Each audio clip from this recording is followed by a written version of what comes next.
Scorpio, tignan natin kung ano yung mensahe para sa'yo. Keep in mind na ito ay general reading lamang kaya hindi lahat makaka-relate.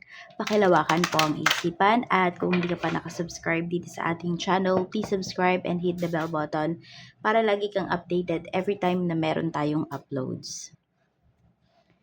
At kung nais mo namang mag-avail ng ating private readings, ng ating rituals, ng ating tiars, bracelet, EEA, necklace, ng ating tiars money magnet bracelet.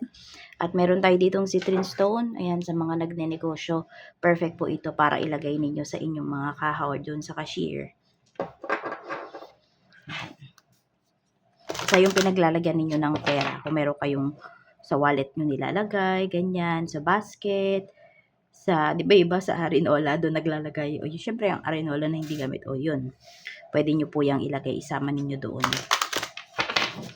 Para mas maka-attract kayo ng mga clients. So, mag-message lang po kayo directly ha, sa ating Facebook page or sa WhatsApp. Para ma-send ko po sa inyo yung details. Indicate nyo lang kung para saan yung ini-inquire po ninyo. So, we have hearts desires. Meron tayo ditong let go. At mayroon tayo ditong infinite abundance. Tignan natin kung saan-saan tong aspect ng life mo. Scorpio. I'm open to receive any messages, please. Spirit guide for Scorpio.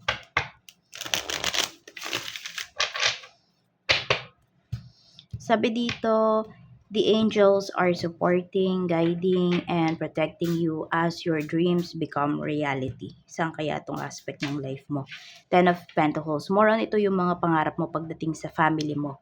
Meron din po rito, pwedeng pangarap nyo ba na makapag patayo ng bahay or maging resident ng ganitong lugar or ganitong bansa, maging citizen, maging resident. Ayan. We have the moon.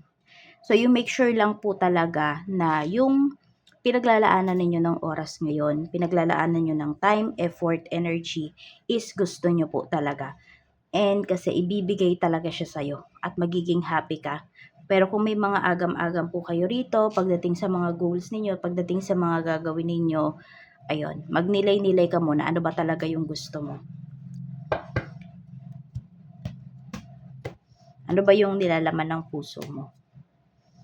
Katulad dito, kung may nagpapagawa ng bahay po rito, bungalow ba yung ipapagawa mo or yung may first floor?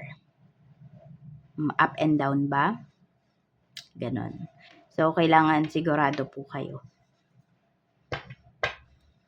Tignan natin ano tong let go. Walk away from this situation in order to resolve it. We have judgment. May pag-alis na pinapakita rito. So, yung iba po ba sa inyo nasa ibang bansa na ba kayo? Ayan, may magka-cross country ba? We have 4 of wands. More on family rin. So, kung may magpapatayo pala ng bahay dito, you make sure talaga na medyo malayo daw kayo, may distansya kayo doon sa family po ninyo. I mean, sa nanay, mga kapatid, sa tatay po ninyo. Sa, parang sabihin natin, extended family. Kung meron na po kayo ditong family. Ayan. May pagbukod din na pinapakita. So, may maglalakas loob dito na bumukod ng bahay.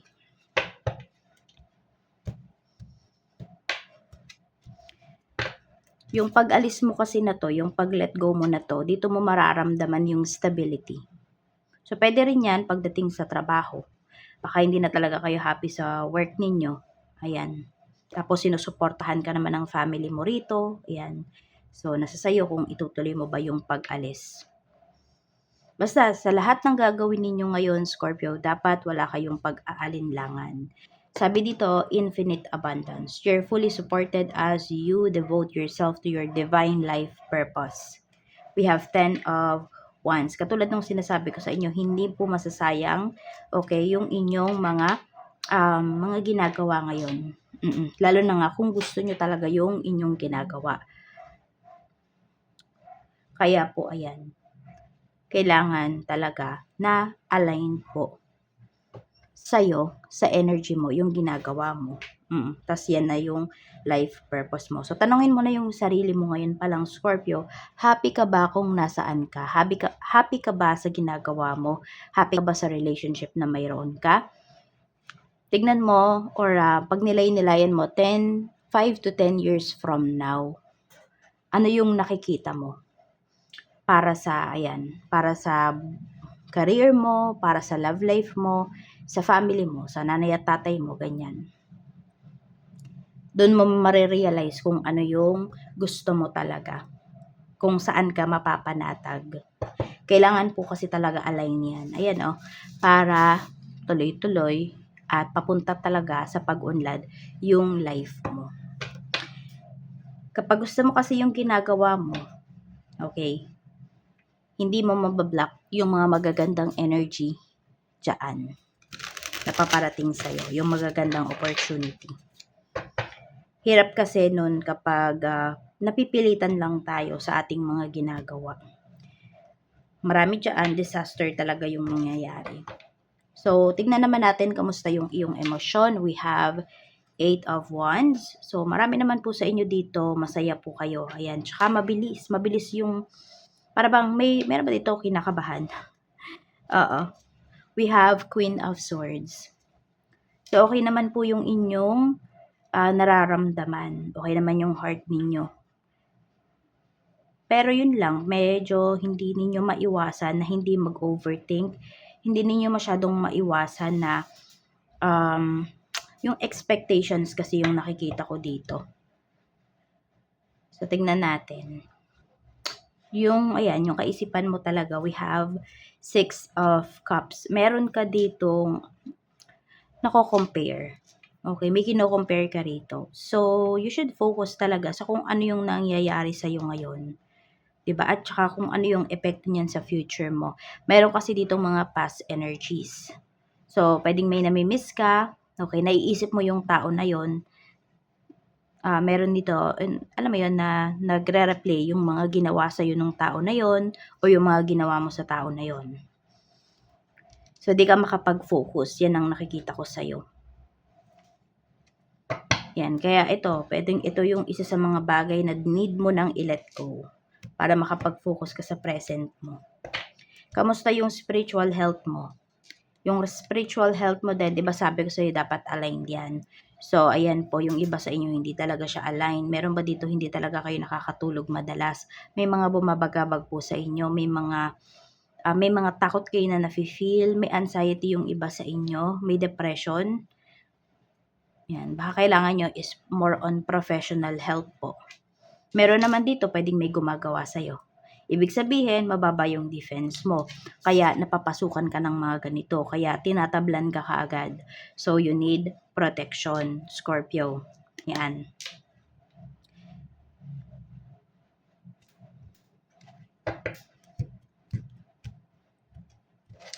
Check naman natin yung energy ng mga taong makakasalumuha mo. We have the Magician. So, naniniwala ba kayo dun sa batiin? Oo, yung iba sa inyo mabilis kayong mabati. Parang kunwari may gutom, tapos binati kayo, ganyan. Kaagad kayo, kunwari sumasama pakiramdam nyo, ganyan. Yan yung mga makakasalamuha mo Malalakas yung usog, kung naniniwala ka man dun. Yan, kaya mag-iingat po kayo. Kaya nga you need to protect yourself talaga. Pwede yan by grounding. Yung iba naman sa inyo, pwedeng doon sa natin, sa lucky charm natin. Tapos, ito, yung ating citrine stone. Yan. I don't know kung may alaga na kayo nito or kung gusto nyo mag-alaga. Yan, 3 yung available natin. So, ito naman kasi kapag, masakit yung tiyan, okay na okay po ito. Na-try ko na yan. Tried and tested ko na yan. Kapag sumasakit yung tiyan ko, yung iba talaga yung sakit niya. Yun. So, super effective niyan. Pero syempre, yun nga din, more on pagdating din yan sa kaperahan talaga, sa clients. Tignan natin. So, yun po, ito yung mga makakasalumuha mo. Mga attractive din naman yung mga makakasalumuha mo. Pero yun nga, meron kasi nga dito, batiin kasi kayo. Check natin. Blessings naman sa life mo ngayon, okay? Ano yung mga blessings na paparating para sa'yo? May celebration na pinapakita dito. Tignan mo, pag alis kasi talaga yung pinapakita sa'yo. So, mas magiging happy ka talaga once na umalis ka na sa lugar na kinalalagyan mo ngayon, lalo na kung hindi ka na talaga masaya. May good news na pinapakita rito. Ayan, more on celebrations po ito. May ikakasal ba? Ayan, no? Kasi may kasal din na pinapakita rito sa spread mo. Kaya nga yung sinasabi ko dito na lumayo po kayo sa immediate family ninyo kapag kayo ay may family na para mas maging tahimik yung life ninyo. Yan. So, hindi lang, ang nakikita ko kasi dito, parehas kayo ng person mo, ganun yung gusto po ninyo. Kaya hindi ka mahihirapan dito. So, kung may mag-start ng family rito, napakabilis po, mabibiyayaan ka agad kayo ng anak. At yung mga goals po ninyo ng asawa mo. Yan, yung bahay, magandang trabaho, mayroon din pong pinapakita rito. Tignan natin. Blockages naman, ano yung blockages mo sa life ngayon? We have the Fool. Meron tayo ditong 7 of Pentacles. Yung iba sa inyo yung blockages nyo is yung wala po kayong ipon. Bakit? Bakit nga to blockages sa life mo? Kasi hindi ka na masaya sa kinalalagyan mo, pero wala kang magawa ngayon kasi nga wala kang ipon. So, 'di ba, nakaka-block siya sa halip na kung nag-ipon ka, 'di ba, is makakakilos ka ng mas maayos-ayos, makakapag-isip ka ng maayos. 'Yun, kaya din siguro yung iba sa inyo, may kaba kayo na nararamdaman, parang natatakot kayo dito kasi nandun nga, natatakot kayong gumawa ng move kasi alam mo na 'yun, yung iba sa inyo wala po kayong ipon or sabihin natin hindi sapat yung inyong kaperahan doon sa mga gagawin po ninyo. But the thing is, sinasabi naman po dito, kayang-kaya nyo 'tong kontrahin, kayang-kaya nyo 'tong labanan, mag-ipon na kayo. Start saving now. Okay? Yung iba kasi sa inyo, next time na lang. Hindi, ngayon na. Ngayon ka na mag-save. Ito na yung kailangan mo. Okay? So, ayan o, 2 of Cups. At meron din po dito kung hindi nagiging successful yung inyong mga relationships. Bakit? Kasi po, nadja-judge kayo nung family. Tapos, yung person mo rin mismo, okay, mga past person mo, iniisip kasi nila na parang parang hindi ka seryoso. Either hindi ka seryoso sa kanila or hindi ka seryoso sa paghahanap buhay. Iniisip ka agad nila yung future nila. Tapos, yun yung nafe-feel nila. Hindi sila secured sa'yo. May ganyan. So, kung yung iba naman, single kayo ngayon, ayan na po, ito na yung time talaga para mag-ipon kayo. Para pag nagkaroon kayo ng relationship, 'di ba? Hindi ito yung magiging dahilan ng pag-aaway ninyo. Hindi ito yung magiging dahilan ng hiwalayan ninyo. Yes, kasi 'di ba practical ng mga tao ngayon. Swerte mo kapag mayroon kang meron kang nagkaroon ka ng karelasyon na okay lang sa kanya. Kahit ano, sa hirap at ginhawa, sasamahan ka. 'Di ba? Swertihan. Pero, you need to be prepared. Kahit babae po kayo, kahit lalaki kayo, ayan. So, mag-ipon na daw kayo ngayon. Sa work naman, tignan natin. Sa trabaho po, kamusta? Kamusta ang trabaho ni Scorpio? Uy, maganda naman yung trabaho ng karamihan sa inyo. Oh. Ayan. All eyes on you. So, malakas din yung appeal mo dito talaga, yung sex appeal mo pagdating sa trabaho. Madaming nakatingin sa iyo rito. Pwede rin kasi talaga na magaling ka sa work. Maagap ka rin. So, marami pala sa inyo dito. Talagang hardworking kayo. Ayaw nyo nang nalilate kayo sa trabaho. Ayan. Pero may plano nga ba talaga kayong lumipat? Ayan kasi, may pinapakita rito. So, pwedeng yung iba po, tatapusin nyo lang talaga yung kontrata nyo rito sa current job nyo, tapos aalis talaga kayo. Hindi kayo mapakali dito sa current work na ito. Even yung mga katrabaho mo, ganun din yung nafe-feel nila. So, pwedeng ikaw yung magkaroon ng lakas ng loob na, sabi natin, mag-initiate talaga na umalis or lumipat. Pwede rin, may mayayakag ka dito, could be 2 kayo or 3 kayo. Dito sa pag-alis na to. Sa paglipat. Sa business naman, kung may business ka, We have Queen of Cups. So, maganda po yung energy mo ngayon na pagdating sa iyong business. Magaan actually. Meron tayo ditong Three of Wands. At meron tayo ditong The World. Meron din pinapakita rito, Scorpio, na yung mga clients po ninyo galing pa talaga sa malalayong lugar. Or kung meron naman po kayo dito, pwedeng magkakaroon na kayo ng options na for shipping. Magpapa-shipment na yung iba sa inyo. Kasi lumalawak na po talaga yung market ninyo. So may mga tao na hindi talaga kayang puntahan yung shop ninyo kasi nasa ibang panig sila ng nasa malayo sila, ganun, or nasa ibang panig ng mundo. So, ayun po. Pwedeng pinaplano nyo pa lang to, pero nakikita ko magiging successful siya. Kaya, i-consider din nyo talaga para mas lumawak pa yung inyong market. Okay na okay yung sales mo ngayon. Oh, we have the sun. Maganda. Masasatisfied ka, magiging happy yung heart mo at bulsa mo dito sa negosyo mo ngayon.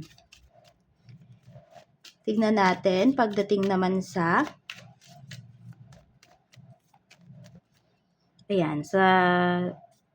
ito nga yung mga clients mo, no? Ayan, madami pa ding mga clients mo na nagstay sa'yo, na naniniwala pa rin talaga dito sa products mo. So, syempre, alagaan mo yan. Staff naman. Ayan, yung mga staff mo naman dito, or kung meron kang katulong dyan sa iyong negosyo, yan, meron kang kasamahan sa iyong negosyo, okay naman. Ginagawa naman niya, at gagawin naman niya yung kanyang trabaho kasi compensated well naman siya. At saka, nakikita ko rin dito, aalagaan niya yung trabaho niya kasi, yan, maganda kang magpasweldo rito. Kumbaga, hindi niya hayaan na masira din yung tiwala mo sa kanya. Pinapahalagahan niya yung kanyang work. So, tignan naman natin sa love life, kamusta? Kamusta naman po ang love life ni Scorpio? I'm open to receive any messages, please. Spirit guide. We have toxic environment. Meron tayo ditong planning. May plano na talaga may umalis dito. Oh. Natatoxican na. So, kung kayo po ay nakapisan sa mga in-laws, ganyan. So, yun. May pinapakita talaga dito na mukhang nagpaplano na yung person mo. Or matutuloy na yung plano ninyo, kung plano nyo to together, na umalis. Ayan. Kaya lang ito. Meron tayo dito, may pag-aawayan pa. So, pwedeng bago ma-realize ng person mo yung nangyayari, okay, bago niya ma-feel yung katoksikan na to at bago niya ma-realize yung mga sinasabi mo, dadaan muna kayo dito sa hindi kayo nag-uusap. So, meron ding pinapakita na papaasahin po kayo. Some of you are dealing with your karmic partner. So, kaya pwedeng paulit-ulit yung nangyayari dito sa inyong relasyon. Paulit-ulit siyang tumatango sa'yo kapag may sinasabi ka ng mga plano ninyo together or mga plano dito sa inyong relasyon, pero wala kang action na nakukuha sa kanya. So, tingnan natin ano ba yung nafe-feel niya sa'yo. Yan, we have, nagbubulag-bulagan nga siya dito. So, alam naman niya, aware siya doon sa mga sinasabi mo, sa mga hinanaing mo sa kanya. Pero nagbubulag-bulagan kasi itong person mo. Umiiwas lang siya. Yun lang yung kaya niya pang gawin sa ngayon. Ang umiwas. Okay. So, ayan pala. May hesitation tayo dito na word. So, yun nga. Naiisip niya pero nag-hesitate kasi siya. May takot tong nafe-feel eh. Hindi ko alam kung makananay, makatatay ba yung person mo. Ayan. Escape lang yung kaya niyang gawin ngayon. Ayaw ka din niyang harapin. Kaya kung binablock ka niya, ayun. Yun lang yung alam niya ngayon na paraan para hindi siya ma-pressure. Okay, sige. Tignan natin ano yung future na actions niya. Ayan. So, magpapaka-responsable naman po siya pagdating dito. Pinakamatagal na is, kasi we have 8 of Swords and we have 8 of Cups. So, 8 weeks to 8 months pa na paulit-ulit cycle yung nangyayari dito sa inyong relasyon. Bago siya gumawa talaga dito ng action, bago mo maramdaman yung sinasabi niya na mahal ka niya, na hindi ka niya kayang mawala sa life niya. Pero after naman yan ha, pag nakapag-decide at gumawa na talaga ng action yung person mo, tuloy-tuloy na po yan. Tignan natin kung meron kang spiritual gifts or inclined ka ngayon, ayan, or sabihin natin, meron kang gustong matutunan, tignan natin kung ano yon. Ano yung madali mong mapipick up. We have psychic healing. So, ayan, meron dito, marunong po kayong manggamot, nanggagamot kayo. Pwedeng, ito po kasi is hindi lang ngayong life na ito, even your last life, okay, or yung mga past lives mo, pwede po na ikaw ay healer talaga. Sabi dito, you're being called to explore psychic and spiritual healing to help improve one's condition, no matter if you're focusing on the mind, body, or soul. Ayan po. Ayan, mind, body, or soul. Kaya mong i-heal po yan. So, ayan po, Scorpio. Pero ano ha, kapag magpo-focus kayo sa healing, kailangan may mentor po kayo. Maghanap kayo ng mentor ninyo. Medyo mahirap kasi yan, no? Lalo na yung mga kalaban ng iba sa inyo is mga kukulam, mga mambabarang. Meron din naman po dito na may gagamutin kayo na may mga sakit. So, which is pwedeng mapasa po sa inyo or kung hindi sa inyo, sa family ninyo. Kaya, risky din talaga siya. Kailangan buong-buo yung ano mo dyan, yung loob mo. Oo, kapag yan ay ipopursue mo.